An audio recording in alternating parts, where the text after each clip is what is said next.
How is a deflection counted in basketball stats? Imagine a game where every touch on the ball could change the flow of play. That's where deflections come into play, acting as little sparks of defensive energy. But how exactly do we count a deflection in basketball stats? It's a good question because these stats help show how active and disruptive a defender really is. A deflection happens when a defensive player makes contact with the ball in a way that messes up the offensive move.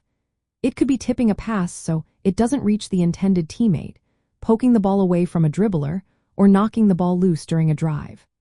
The key is that the defender's action disrupts the play without necessarily gaining possession. So, if a player touches or alters the ball and causes hesitation or a mistake, that counts as a deflection.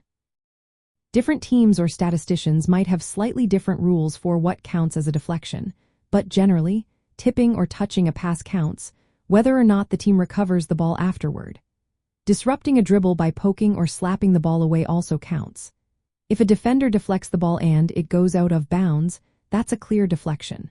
Sometimes, causing a loose ball or forcing a shot clock violation can be included, but those are often tracked separately.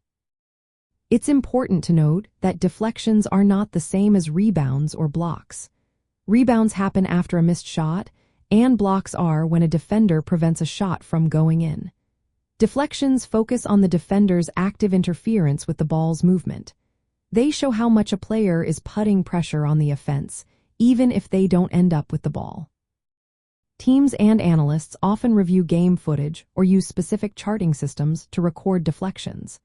They might assign an assistant to track these actions or use video review to ensure accuracy. Because the criteria can vary, deflections are considered an unofficial but useful way to measure defensive effort. They add to core stats like steals and blocks by showing how often a player is actively disrupting the opponent's ball movement. In summary, a deflection is counted whenever a defensive player touches or alters the ball in a way that disrupts the offensive play. The exact rules depend on who's doing the counting, but the goal is to capture all those moments when a defender's activity causes hesitation or mistakes. It's a simple yet powerful way to see how aggressive and involved a player is on the defensive end.